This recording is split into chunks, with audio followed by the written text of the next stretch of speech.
बंधु माने जदि आपण आर्थिक असुविधार सम्मुखीन होउछंती, जदि आपण बहुत चेष्टा करबा सत्वे मध्य आपणकर परिश्रमर फल पाउनाहांती, आपण कठिन परिश्रम करबा सत्वे मध्य बारंबार आपणकर चेष्टारे विफल होउछंती, आपणकर व्यवसाय रे विफल होउछंती, चाकरी रे विफल होउछंती, कोनोसी काम रे विफल होउछंती, किंबा आपणकर टंका अधिक मात्रा रे बदखर्च होउछि, तेबे आपण माने निश्चित भावरे आज ये छोट उपायटी पालन करंतु। एही छोटिया प्रतिकारटी आपणक पई धन अर्जन करिवार अनेक गुड़िए रास्ता खोली देब। जदि आपणकर जीवन रे कोनोसी प्रकारर संकट किंबा समस्यार आपण सम्मुखीन हेउछंती, तेबे आपण से गुडी को दूर करिवार मध्य समाधान पाइबे। तो बंधु माने एथिपाई प्रथम प्रतिकारटी पाई आपणको एक दीप एवं दुईटी लवंग आवश्यक हेबो। तो बंधु माने जदि आपण आज आपणकर घरर ए निर्दिष्ट स्थान रे ए लवंग एवं दीप को जाळुछंती, तो आपणकर सबुठारु भयंकर शत्रु मध्य आपणक सम्मुखरे आत्मसमर्पण करिबो एवं आपण रंकरु राजरे मध्य परिणत होई पारिबे। तो बंधु माने आजिर भिडियोटी विशेष करी सेहि मानक पई जो माने से मानकर शत्रु मानक द्वारा गभीर भावरे चिंतित, किंबा जो माने सबु बेले मंद दृष्टिर प्रभाव रे अछंती, किंबा जो मानकर शत्रु माने से मानकर पछरे पड़ी जाइछंती। शत्रु माने एते असुविधा सृष्टि करूछंती जे परिवार सबु बेले टंका नष्ट होई जाउछि, परिवार रे अनेक आर्थिक समस्या लागि रहिछि, प्रत्येक दिन किछि ना किछि घटुछि। एबे जेतेबेले शत्रु माने जणे व्यक्ति को कष्ट दियंती, सेमाने सेमानंकर जीवन रे गभीर दुख अनुभव करंती। आम जीवन रे दुई प्रकारर शत्रु अछंती। जणे हेउची सेही व्यक्ति जे हमको खोला खोली आक्रमण करे एवं आमे जानू जे सेमाने हमर शत्रु, एवं अन्य जणे हेउची लुकायित शत्रु। लुकायित शत्रु माने बहुत विपदपूर्ण, कारण से माने एपरि किछि करंती जहा जीवन रे दुख एवं कष्ट को वृद्धि करे। एबे मु आपनको कहिबाकु चाहूची जे एही उपायटी आपणकर शत्रु मानक ठारू मुक्ति देवा सहित यह आपणकर जीवनर आर्थिक समस्या को दूर करिबारे मध्य काम करे।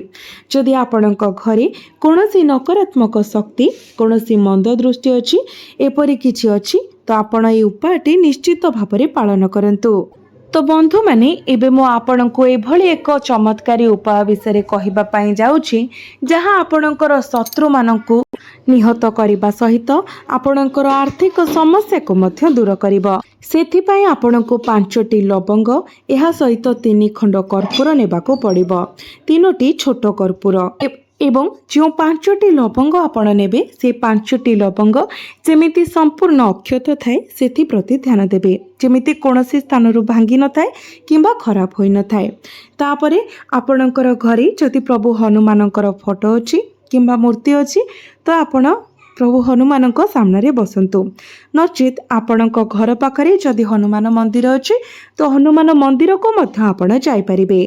तो आज संध्यारे आपण ही प्रतिकारटी करंतु, अर्थात रविवार संध्यारे। तो आपण प्रथमे हनुमान चालीसा पाठ करंतु, एवं जदि आपण हनुमान चालीसा पाठ करि पारु नाहंती, तेबे आपण प्रभु रामंकर नाम 108 थर जप करंतु।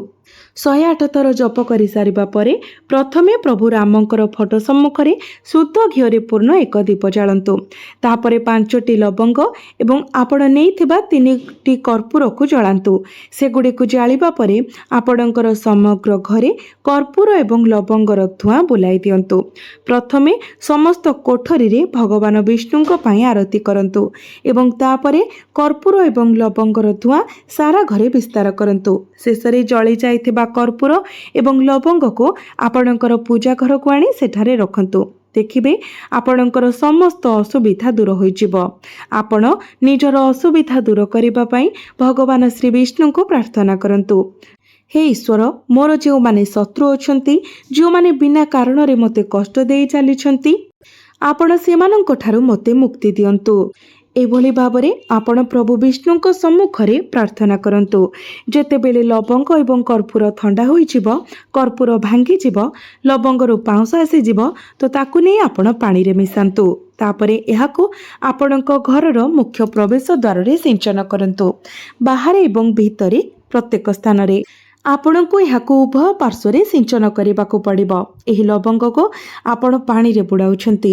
ଯଦି ଆପଣଙ୍କର ଶତ୍ରୁମାନେ ଆପଣଙ୍କର ଘରକୁ କିଛି କରିବାକୁ ଯୋଜନା କରୁଛନ୍ତି, ତେବେ ସେମାନେ ଆଉ କରିପାରିବେ ନାହିଁ।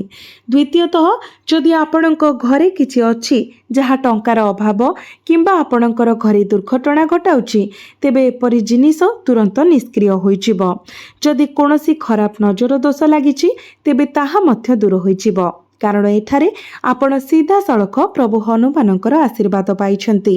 ଯେପରି ଆମେ ପୂର୍ବରୁ ଉଲ୍ଲେଖ କରିଛୁ, ଯେତେବେଳେ ପ୍ରଭୁ କାହାକୁ ଆଶୀର୍ବାଦ କରନ୍ତି, ସେତେବେଳେ କୌଣସି ବି ବ୍ୟକ୍ତି ସେହି ବ୍ୟକ୍ତିଙ୍କର କ୍ଷତି କରିପାରିବେ ନାହିଁ, କାରଣ ସେ ନିଜେ ହେଉଛନ୍ତି ପ୍ରଭୁ ସଙ୍କଟମୋଚନ। ଏହି ପ୍ରତିକାର କରି ମୁଁ ଆପଣଙ୍କୁ କହିବାକୁ ଚାହୁଁଛି ଯେ ଆପଣ ଶତ୍ରୁମାନଙ୍କର ଆପଣଙ୍କର କ୍ଷତି କରିପାରିବେ ନାହିଁ। ସେମାନେ ଆପଣଙ୍କ ସହିତ ଯେତେ ଖରାପ କରିବାକୁ ଚେଷ୍ଟା କଲେ ମଧ୍ୟ କରିପାରିବେ ନାହିଁ। ଏବେ ଆସନ୍ତୁ ଦ୍ୱିତୀୟ ପ୍ରତିକାରଟି ବିଷୟରେ ଜାଣିବା, ଯାହା ଆପଣଙ୍କର ଘରେ ଟଙ୍କା ବୃଦ୍ଧି କରିବ। ଦେଖନ୍ତୁ, ପ୍ରାୟତଃ ଏପରି ହୁଏ ଯେ ଘରେ କିଛି ଦୋଷ ଥାଏ। କେହି ଟଙ୍କା ଉପରେ କିମ୍ବା କୌଣସି ବ୍ୟକ୍ତିଙ୍କ ଉପରେ ଖରାପ ନଜର ପକାଇଥାଏ, ତଥାପି ଯାହାଫଳରେ ଘରେ ଟଙ୍କା ଖର୍ଚ୍ଚ ହେବା ଆରମ୍ଭ ହୁଏ। ତ ଆମେ ପୂର୍ବରୁ ଆପଣଙ୍କୁ କର୍ପୂର ବିଷୟରେ କହିଛୁ। କର୍ପୂରରେ ବହୁତ ସକାରାତ୍ମକ ଶକ୍ତି ଥାଏ ଏବଂ କର୍ପୂର ମଧ୍ୟ ଟଙ୍କାକୁ ଖୁବ୍ ଶୀଘ୍ର ବୃଦ୍ଧି କରିବାରେ କାମ କରେ। ଦେବୀ ଲକ୍ଷ୍ମୀ ଆପଣଙ୍କ ଘରେ ବାସ କରନ୍ତି। ଯେତେବେଳେ ଆପଣ ଏହି ଦ୍ୱିତୀୟ ପ୍ରତିକାରଟି କରିବେ, ତ ସେଥିପାଇଁ ଆପଣ କ'ଣ କରିବେ? 3ଟି ଛୋଟ କର୍ପୂର ଖଣ୍ଡ ନିଅନ୍ତୁ ଏବଂ ସେଗୁଡ଼ିକୁ ଆପଣଙ୍କ ଘରର ମୁଖ୍ୟ ପ୍ରବେଶ ଦ୍ୱାରରେ ରଖନ୍ତୁ, ଯେଉଁଠାରେ ଆପଣ ପ୍ରବେଶ କରନ୍ତି ଏବଂ ପ୍ରସ୍ଥାନ କରନ୍ତି। ତାପରେ ସେଗୁଡ଼ିକୁ ଜଳାଇ ଦିଅନ୍ତୁ। ସେଗୁଡ଼ିକୁ ଆପଣଙ୍କର ମୁଖ୍ୟ ଦ୍ୱାରରେ ସ୍ପଷ୍ଟ ଭାବରେ ଦେଖନ୍ତୁ। ନକାରାତ୍ମକ ଶକ୍ତି ଆପଣଙ୍କ ଘରର ମୁଖ୍ୟ ଦ୍ୱାର ଦେଇ ପ୍ରବେଶ କରେ ଏବଂ ସକାରାତ୍ମକ ଶକ୍ତି ମଧ୍ୟ ମୁଖ୍ୟ ଦ୍ୱାର ଦେଇ ପ୍ରବେଶ କରେ। ଅର୍ଥାତ୍ ଦୁଷ୍ଟ ଶକ୍ତି ଏବଂ ନକାରାତ୍ମକ ଶକ୍ତି ଉଭୟ ଆପଣଙ୍କର ମୁଖ୍ୟ ଦ୍ୱାର ଦେଇ ପ୍ରବେଶ କରନ୍ତି। ତ ଏବେ ଆପଣଙ୍କୁ କ'ଣ କରିବା ଉଚିତ?